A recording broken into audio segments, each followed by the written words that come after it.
Okay mga boss, isa sa mga naka-line up na repair natin, Altic Lansing. Ano ba? Altic Lansing. Yan. Ito yung pinaka front speaker niya o yung pinaka boses niya, itong dalawa. Andito yung control ng speaker niya, left and right. Tapos itong malaking bolas naman to ay ito yung box, ito para sa subwoofer.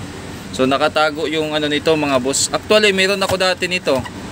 Meron akong ganito, kaya lang ang nangyari nung napunta sa akin ay, lagay muna natin dito. Nung napunta sa akin mga boss, warak na, kumbaga basag na to. Ito yung pinaka speaker niya nasa loob, kakalasin natin yan. Pero sabi ng may-ari kasi gusto niya gagawin tong parang pang video okay, lalagyan ba ng ng microphone. So sabi ko, bago natin gawin yung mga binabalak natin na lalagyan ko lang sana ng ng D100 o kaya D20, tapos gawin na lang pang boses tong sa taas, ay tawag dito, subukan muna natin tong paganahin. So ito pala yung niya. So original po to. Ayan, makikita nyo naman made in China, pero original po to na Altic Lansing. Kung meron pa rin magsasabi na fake ito or imitation, sa tingin ko ikaw boss kung hindi ka nakakaunawa, parang ganon. Meron kasing iba na nabasa lang made in China, fake na agad. So hindi po lahat ganon. Hindi po lahat ganon.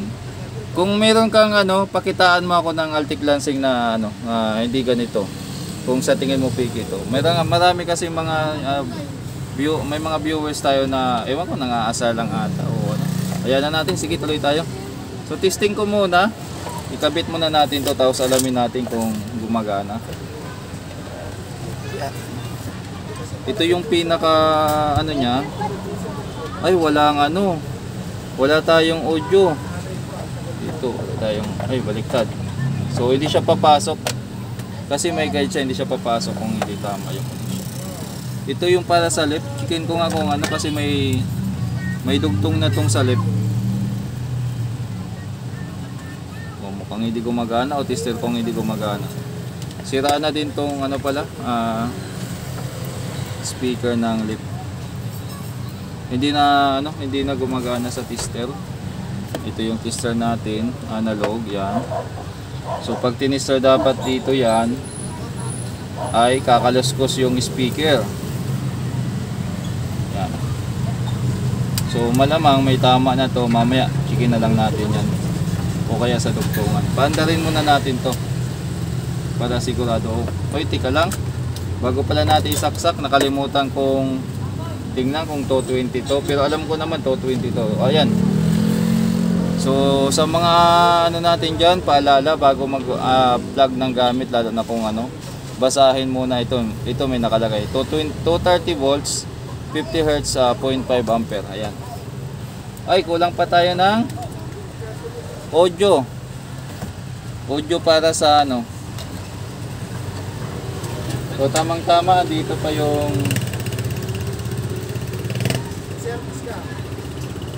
okay. Nandito pa yung audio cable na pinagawa ni Kuya Kuya Joey. Hindi pa siya napunta. So ito muna ang gagamitin natin. So ikabit ko muna to doon sa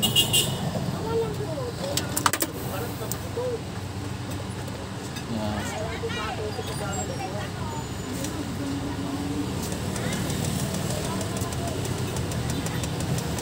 So kailangan ma-determine muna natin to kung ayos. I-adjust nga natin dito yung camera. Baka hindi nakukuha yung angulo yan. Okay.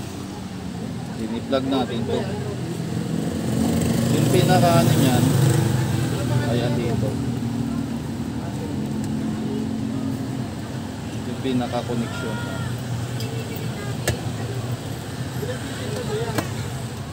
So ito yung volume. Wala nang power mga boss.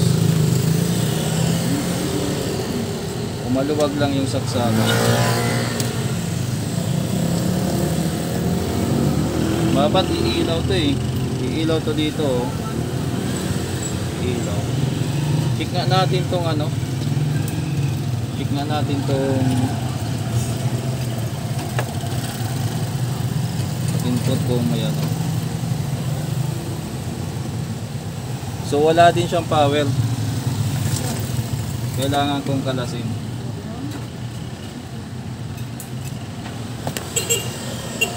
Tanggalin natin ito mga bagay-bagay. Bakit siya walang power? So ayan yung ano, kalasan niya. So tanggalin na lang natin dyan. I-cut ko na. Then pakita ko sa inyo pag nakalas na para maiksi yung video natin. So ito mga boss, nung kinalas ko, wala, hindi naman pala nakakabit tong ano dito. Tsaka yung speaker baka kinalas ni kuya ang may-ari. Tinignan niya, hindi natin alam. Then ito yung pinaka ano. So yung IC na ginagamit niya ay malamang ano, TDA 737 yan, 7377. So tingnan natin mamaya na lang siguro tingnan natin. So ito yung pinaka speaker niya, ayan. Ito naman yung pinaka exhaust o yung singawan o labasan ng hangin. So chinik ko muna kung meron siyang ano, kung merong tika lang kung gumagana, naglulustong ano, ayan. Meron siyang 12.97 AC or nasa 13 volts ata yung supply nito. Malalaki din yung diode na ginamit, oh. Siguro mataas ang amperahe nito. Pati capacitor niya, oh. Ano ba yun? 1,000? 1,000, hindi, 10,000. 10,000 yung JB0 pa pala yan mga boss, nabura lang. 10,025 volts, malaki-laki. So mababa ang voltahe pero mataas ang amperahe yung ganito mga ano. Sabit ko muna para matry natin.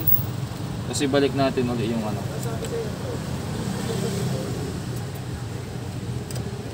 Okay. Ito naman yung speaker. Kasi ang ano,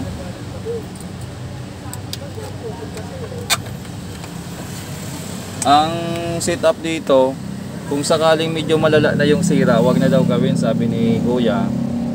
Ano na lang, tawag dito, convert na lang namin para magamit niya sa kanta-kantahan. So try muna nating ano, i-restore. Saksak uli pati itong ano, pati yung audio natin. Ayan. Kasi papakabitan din niya ng Bluetooth pa pala, no? Kakabitan pa pala ito ng Bluetooth.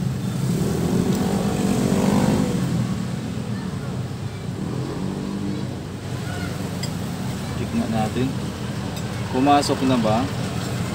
Nakaroon na ng AC. So meron ng AC. Ayan, o.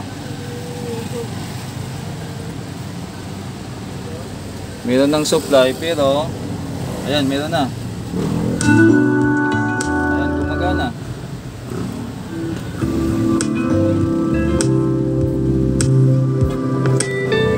O, gumagana pa siya.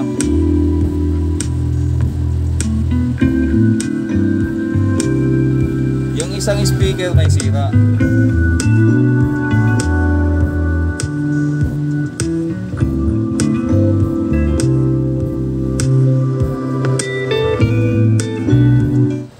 So baka possible by accident natanggal lang tong ano, natanggal lang yung mga konektor.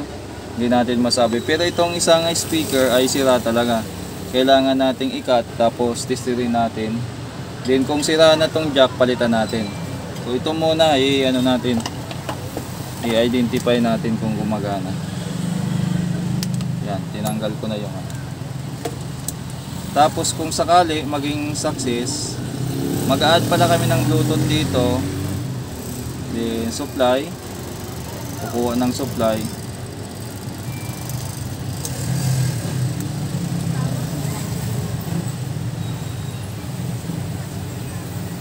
Tanggal natin yung ano. Ito yung pinaka connection niya. Makapal naman yung wire niya. Sa tingin ko ano, kung hindi sira ang speaker nito, mukhang kakayanin naman na hindi masira yung wire. Titesterin natin to mga boss. Okay.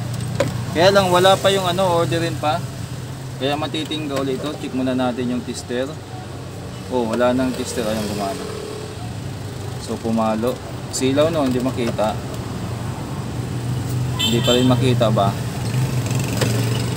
Ayos. Ayan. So sana gumana. Ayun. So sira lang pala yung dito sa dugtungan o sa ano. Palitan na natin yan. Meron naman tayong mga ano dyan eh. Kasi testing natin ulit. Tapos ito na. Ito na yung ginawa natin. Meron tayong plastic na RCA. Saktong-sakto lang dito sa butas niya. Oh. So try natin kung tutunog din yung kabila. Pag tumunog yung kabila, ayos. Yan sinasabi na swerte.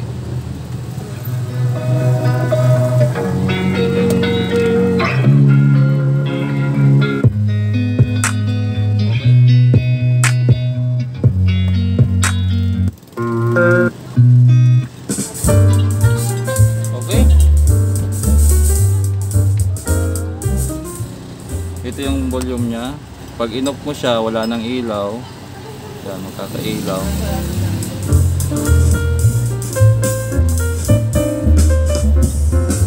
Okay.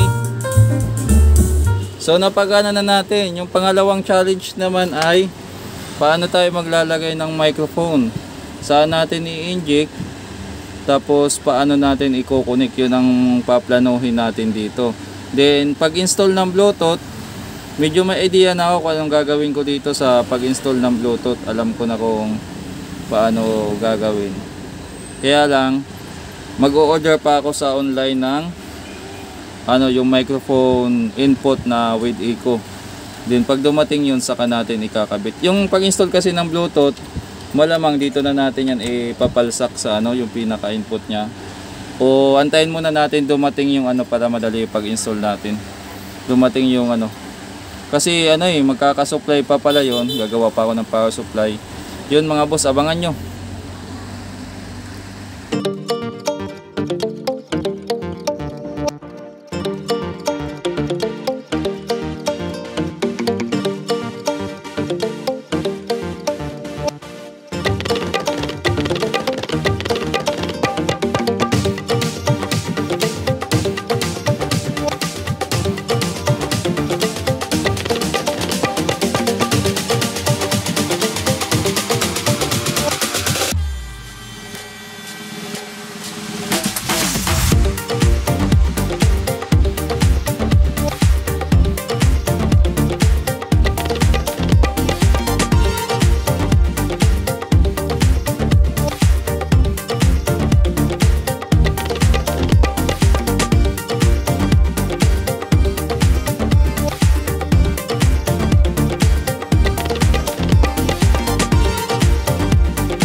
Yan na.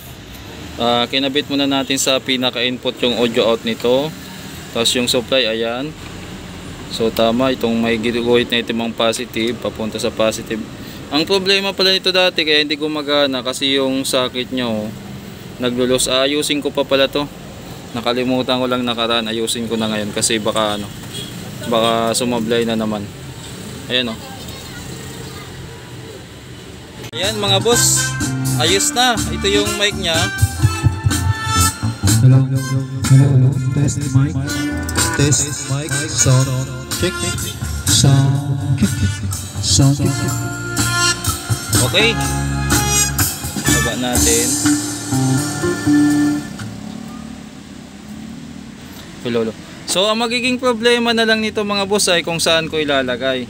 Okay, kasi mahirap maghanap ng piston. Ititix ko muna yung may-ari tapos update ko kayo. So pwede Altic Lansing, pwede gawing video okay. Kuha ko na yung mga boss, yung pang built-in natin. So target ko sana sa taas, hindi pala uubra kasi andyan yung daanan ng hangin, ito. Papunta yan dito. Yan, so babangga pag dito tayo magtabas. Hindi naman tayo pwede dito kasi may saklob to. So ang pinaka dito naman, andito yung transformer nya. Dito sa kabila lang talaga yung ideal. Hindi dito o kaya dito. So dito banda wala kasi transformer at saka dito banda na lang dito. Kasi dito naman delikado baka sumayad sa speaker. Ito pala yung speaker nya. Altic Lansing, ayan. So dito na lang talaga ako magbubutas dito sa part na to. So ilalagay natin to, gaganyan natin. Okay, so good luck sa akin. Sana mayari ko to mga boss. Update lang tayo sa ginagawa nating pang karaoke na bali nag-tix ako sa may-ari. May pala to, kakabitan pa rin ng Bluetooth. Ngayon hinanapan natin ng position tong itong mic input. Wala tayong mahanap kaya dito lang, hindi naman pwede dito. Sa taas ko sana ilalagay. Dito kasi may plastic din sa taas niyan, sa likod niya. May plastic yan, May plastic, hindi pwede dyan. Dito sana. Kaya lang, ang naging problema naman, babangga dito, sa ilalim. Andyan yung singawan niya, babangga, babangga yung ayan, singawan. So hindi pwede, ito lang yung pinaka available na pwedeng lagyan. Hindi naman pwede tayo dito magbutas kasi tatamaan yung speaker. Hindi rin dito sa kabila kasi andito yung transformer nya. Ito lang talaga yung pinaka part. So ginawa na natin ang paraan yan. Socket dito, butas dyan, tapos yung wiring natin. Then mag-add tayo ng Bluetooth. So mga boss, ayan na umiilaw na yung para sa Bluetooth natin. Tapos nasa kabila yung bali itakip ko na lang to. Then i-finalize natin dito sa kabila yung pihitan para tapos na. Pwede nang kunin ni customer kung sakali. Pwede pa lang ganito. Ngayon ko lang nasubukan mga boss. Saglit lang, i-testing natin.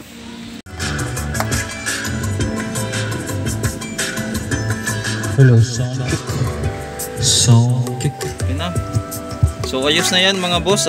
Ito yung gamit nating yung hinanap ko yung luma kung naka-pair siya ngayon sa MH-M18 yung So punta tayo sa asan na ba yung tumutugtog dito?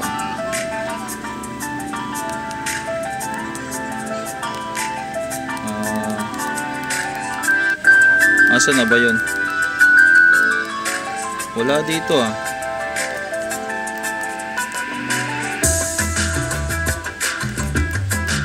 Sa music yun So ito palitan natin. Ito RP. Yan yung music natin, naka Bluetooth na siya. Naka volume na ba to? Yan, nakasagad na yung volume nya. Ipat natin.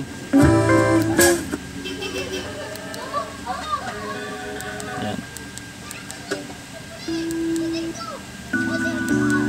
Mag-random.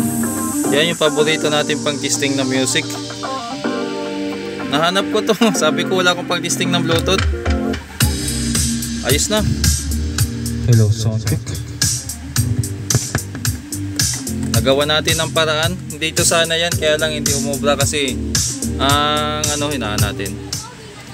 Ang takbo nito mga boss ay, ang takbo ng hangin nito may siya dito. May slope siya or parang pinakasingawan niya. Pag ganon, tapos pag ganon, down para dito sa ilalim. Andito naman yung speaker niya. So hindi siya pwede dito natin ay butasan kasi tatama sa speaker baka Ganon din sa kabila. Sa likod naman nito hindi rin pwede. Kasi andun yung transformer naman nakatayo. Dito naman sa kabilang side hindi rin pwede kasi ayan yung niya babaklasin pa natin to. So dito na lang talaga yung perfect na paraan. Pero okay na. I-text ko na yung may-ari. Natapos din sa wakas. Ang palubat na, mahina na ang battery nito eh. Ang talaga nito mga boss, ang matagalan talaga yung board. Ang tagal kong inantay. Nakadalawang ko order, tapos nagantay ako mga kulang-kulang 4 na araw kada isang order. Tapos ika-cancel lang ng sealer hanggang sa nakakuha tayo ng sealer na legit. Ayun, umabot din ng 4 na araw bago dumating. So mga boss, maraming salamat at hanggang dito na lang yung video natin. Altic Lansing, kinabitan ng Bluetooth, tapos microphone with echo. Pumede pala, ayan.